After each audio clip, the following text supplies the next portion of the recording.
आज का वीडियो बड़ा ही इंटरेस्टिंग है। आज का वीडियो से एक ऐसी बीमारी पे बनाया है जो आज के टाइम पे बहुत ज़्यादा कॉमन हो गई है, जिसे हम इंग्लिश भाषा में डायबिटीज़ बोलते हैं और वैसे हम इसे शुगर की बीमारी भी बोलते हैं।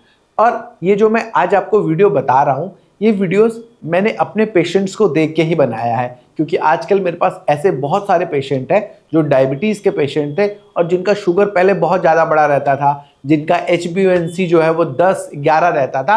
आज उन सब का मैंने HbA1c जो है वो 7 या 7 से नीचे भी लेके आ गया हूँ। तो उन लोगों को मैंने कुछ डाइट प्लान दिया कि आपने कैसे खाना है, क्या खाना है, तो उन सब चीज़ों को कंट्रोल करके मैंने जो है ये वीडियो भी आपको लिए बनाया है। सबसे पहले कि जब आप देखते हैं कि कोई बोलता है कि आपको शुगर है या आपको डायबिटीज़ है, तो आपके जो डॉक्टर्स हैं वो आपको कहते हैं कि आप अपना एक HbA1c की जांच करा के आएँ। जब आप जांच कराते हैं तो अगर वो 6.5 से ऊपर है तो वो कहते हैं कि आपको डायबिटीज़ है। अगर ये आपका 8, 9, 10, 11 चला गया तो आपको अनकंट्रोल्ड डायबिटीज़, मतलब अनकंट्रोल्ड आपका शुगर जो है आपके ब्लड में है। और अगर ये आपका 7 या 7 से कम है तो इसका मतलब ये जो आपका शुगर लेवल्स है ये कंट्रोल के अंडर में है और आपको ये हमेशा रखने भी 7 के आसपास रखने चाहिए। फिर अगर आप जब शुगर आपका बड़ा है, काफ़ी ज़्यादा आपका HbA1c है, तो आपका HbA1c जो है ये आपके पिछले 3 महीने का ये बताता है कि कितना एवरेज शुगर आपकी बॉडी में है। अगर आपका HbA1c काफ़ी बढ़ा हुआ रहता है तो सिर्फ और सिर्फ आप ये सोचें कि मैं दवा से इसको कंट्रोल कर लूँगा, तो ऐसा सोचना भी जो है वो बेकार है।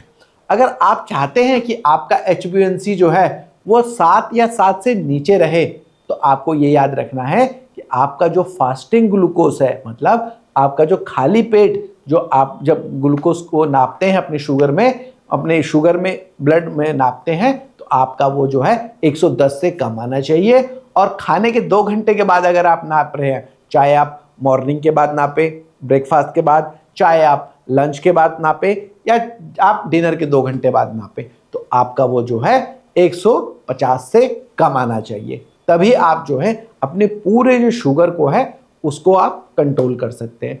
फिर अगर हम बात करें इंडिया की, अब हम इंडिया में जितने भी हम भारत में लोग रह रहे हैं, हम जो है पहले से ही खाने के बारे में बहुत अलग से एक विचारधारा बना के चले हैं। हमारे लिए खाना जो है वो क्या है, हमने दाल खानी है, रोटी खाना है, चावल खाना है, इन चीज़ों को ही हम प्रमुखता जो है वो खाना समझते हैं। बाकी चीज़ों को तो हम कहते हैं ये स्नैक्स है, उसको हम खाने की श्रेणी में ही नहीं लगते हैं। तो हमारा जो भारतीयों का खाना है, अगर आप देखेंगे भी तो मैक्सिमम जो है वो कार्बोहाइड्रेट रिच खाना है। जो हम लोग खाना खाते आए हैं आज तक पूर्वजों के टाइम से, वो सब जो है वो हाई कार्बोहाइड्रेट्स वाले हैं। तो हाई कार्बोहाइड्रेट्स में उस टाइम पे क्या था, उस टाइम पे आपको पता है सड़कें नहीं थी, चलने के लिए आपके पास व्हीकल्स नहीं थे, हर आदमी जो है वो 10-10 किलोमीटर, 15-15 किलोमीटर चलता था, लोग अपने कामों को खुद करते थे। आज का जो लाइफ स्टाइल है उसमें आप देखोगे कि आप यहाँ से लेके अगर बाजार भी जाते हैं थोड़ी दूर, तो आप एक्टिवा से जाते हैं, आप जो है मोटरसाइकिल से जाते हैं, आप कार से जाते हैं, तो आपकी जो फिजिकल एक्टिविटीज़ हैं वो भी जो है वो कम हो चुकी हैं। जब कम हो चुकी हैं तो आपको अब इतने ज़्यादा हाई कार्बोहाइड्रेट फूड्स लेने की ज़रूरत नहीं है। अगर आप लेंगे तो वो क्या करेगा, आपकी बॉडी में शुगर बढ़ा देगा। जब आपकी बॉडी में शुगर बढ़ेगी तो क्या होगा कि हमारा जो लीवर है वो उस शुगर को जो है फैट के रूप में अपने अंदर स्टोर कर लेता है। तो आप देखोगे जो शुगर जिनमें बहुत ज़्यादा अनकंट्रोल्ड भी रहता है, या बहुत सारे लोग ऐसे भी जो हम लोग खाना खाते हैं, आप कभी भी अल्ट्रासाउंड कराओगे तो आपके अल्ट्रासाउंड में भी क्या आएगा, फैटी लीवर। फैटी लीवर क्यों? क्योंकि वो जो शुगर बढ़ा, अब वो शुगर बॉडी के अंदर जितना काम करेंगे उतना ही कंज्यूम होगा।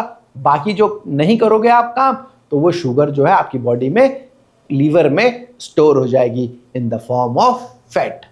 तो आपको क्या करना है, अगर आप चाहते हैं कि आपको जो है अपने शुगर को कम करना है, तो आपको कार्बोहाइड्रेट्स के फूड को कम करना पड़ेगा। आपको ये याद रखना है कि मैं जिस खाने को खा रहा हूँ उसमें कितना प्रोटीन है, कितना फैट है, कितना फाइबर है और कितना कार्बोहाइड्रेट्स है, ये आपको पहले ही सोच के चलना है।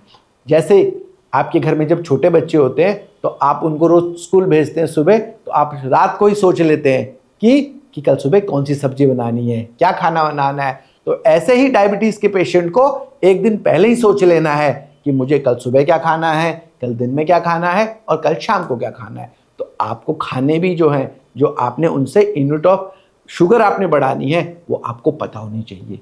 जैसे कि आप एक रोटी खाते हैं, आप जो एक रोटी हम नॉर्मली जो साइज़ में लेते हैं फुल्का, जिसे हम बहुत लोग बोलते हैं गेहूं का, अगर आप देखेंगे तो वो एक गेहूं का फुल्का जो है वो 40 पॉइंट तक आपकी शुगर को बढ़ा देता है, एक फुल्का।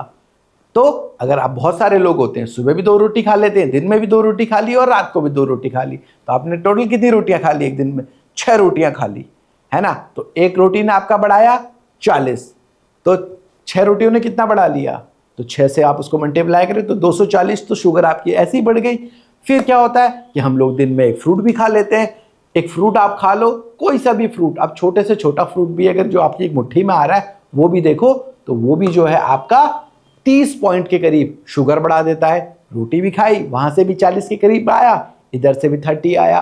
फिर क्या होता है कि आप जो है जब रोटी खाते हैं, आप फ्रूट खाते हैं, तो फिर आप क्या करते हैं, एक कटोरी दाल भी खाते हैं। जब आप एक कटोरी दाल लेते हैं छोटी सी, तो वो आपका 20 से 25 पॉइंट तक शुगर और बढ़ा देता है।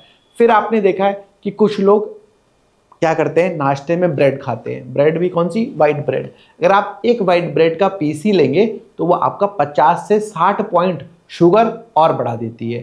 फिर हम दिन में क्या करते हैं कि चावल ले लेते हैं। अगर आप चावल भी लेंगे एक कटोरी छोटी सी, तो वो भी आपका क्या करता है, 50 से 60 पॉइंट क्या कर देता है, आपका शुगर बढ़ा देता है। तो आपको मैंने ये बताया कि किन किन चीज़ों से आपने आज तक जब रोटी खाई होगी तो कभी नहीं सोचा होगा कि कितना पॉइंट शुगर बढ़ाएगा, क्या बढ़ाएगा।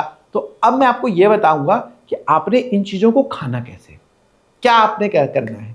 सबसे पहले तो आपकी जो शुगर की मेडिसिन चल रही हैं वो तो आपने खानी है। उसके बाद जो सबसे मेन काम आपने खाने में करना है वो आपने कार्बोहाइड्रेट्स को कम करना है।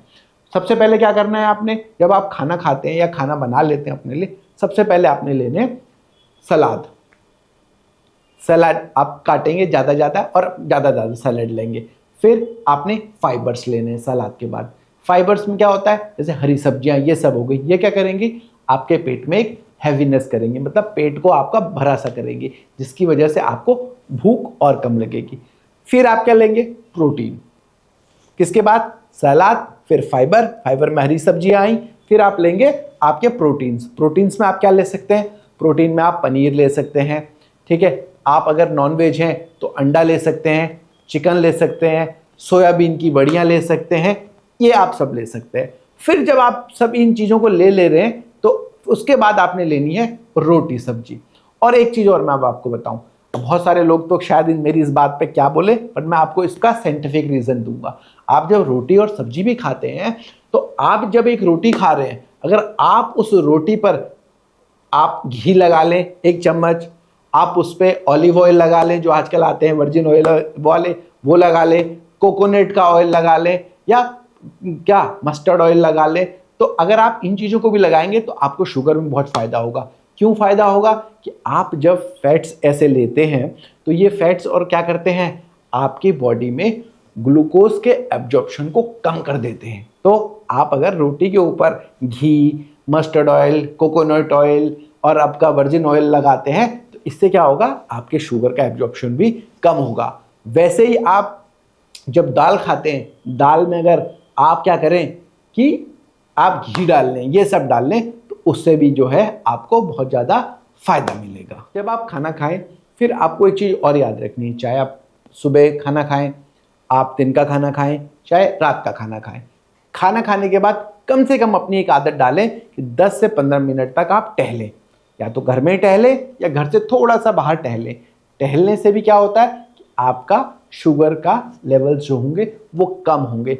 फिर आजकल आप रोटियां देखते हैं, बहुत सारे लोग मल्टीग्रेन रोटियां खा रहे हैं, ये खा रहे हैं, ये बहुत फायदे करती हैं एज कम्पेयर टू आप सिर्फ और सिर्फ आप क्या गेहूं की रोटी खा रहे हैं। और मैं आपको एक और रेसिपी भी बताता हूँ। बहुत सारे लोग क्या है आजकल अलग अलग टाइप के आटास को यूज़ कर रहे हैं, तो आप भी जो है अपने घर में एक आटा ऐसे ही बना सकते हैं। आप क्या करें, आधा किलो के करीब आप जो है गेहूं का आटा ले लें।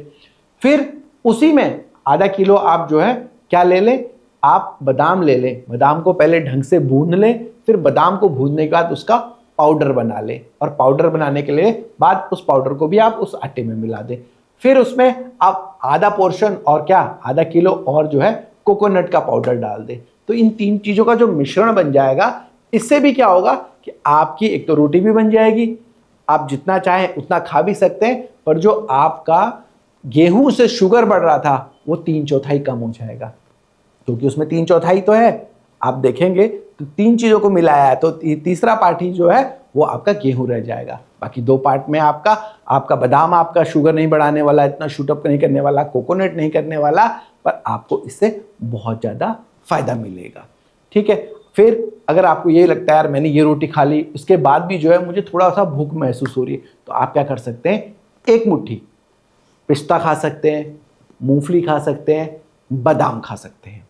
और बहुत सारे लोगों के लिए तो मैं ये भी बताऊं, भले ही आप हार्ट के पेशेंट भी होंगे, आप घी ले सकते हैं। घी कौन सा वाला, गाय का से बना हुआ, गाय के दूध से बना हुआ या भैंस के दूध का बना हुआ है। आप मक्खन ले सकते हैं। फिर मक्खन भी कौन सा वाला लेना है आपने, मैंने जो आपको बताया कि किसके दूध से बने। आप जो ये बाजार वाले मक्खन मिलते हैं, अगर इनका यूज़ करेंगे तो मैं इनको रिकमेंड बिल्कुल नहीं करता और इनसे कंट्रोल भी नहीं होगा आपका। फिर भी आपको लगता है कि यार भूख फिर भी नहीं लग रही है, तो आप क्या कर सकते हैं, अपने घर में फ्लैक्स सीड्स रख सकते हैं, चिया सीड्स रख सकते हैं। ठीक है। आप पम्पकिन सीड्स को रख सकते हैं। अगर आप इनको भी 2 से या 3 चम्मच लेंगे तो आपको शुगर में बहुत जो है फ़ायदा मिलेगा। आप बादाम खा सकते हैं, आप मूंगफली खा सकते हैं। तो आप जो है इन चीज़ों को, अगर इन डाइट को, क्योंकि मैंने आपको इतने सारे खाने बता दिए, आपको इतने सारे खाने खाने एज़ कम्पेयर टू आप हाई कार्बोहाइड्रेट फूड को कम करें। फिर आपने जो एक चीज़ और याद रखनी है कि आपको जो है फ्रीक्वेंट मॉनिटरिंग भी करनी है। मतलब मैंने जो आपको डाइट बताई, जो आप खा रहे हैं, उसके बाद आपको जो है फ्रीक्वेंटली अपनी टेस्टिंग भी करते रहना है। सुबह नाश्ते के खाली पेट चेक कर लिया शुगर, फिर दिन में कर लिया, फिर रात को कर लिया। ऐसे भी जो है आप कुछ कुछ दिनों को अपना बना के चलें कि आपने इतना करना ही करना है। फिर आप क्या कर सकते हैं, अगर आपको ज़्यादा हो तो आप दिन में 1 कटोरा, मतलब कि 1 मुट्ठी के बराबर जो है चावल भी खा सकते हैं। अगर आप उसको भी खाएंगे तो 25 ग्राम के करीब ही जो है वो आपका शुगर बढ़ेगा। तो आपको खाने को इस तरीके से खाना है, तभी जो है आपका HbA1c जो है वो 7 या 7 से कम आ पाएगा। और आपको मैक्सिमम जो है वो एक वॉक जो है वो शाम की या पर डे की जो है 30 से 35 मिनट की करनी ही करनी है। अगर वीडियो अच्छा लगे, लाइक शेयर एंड सब्सक्राइब जरूर करें।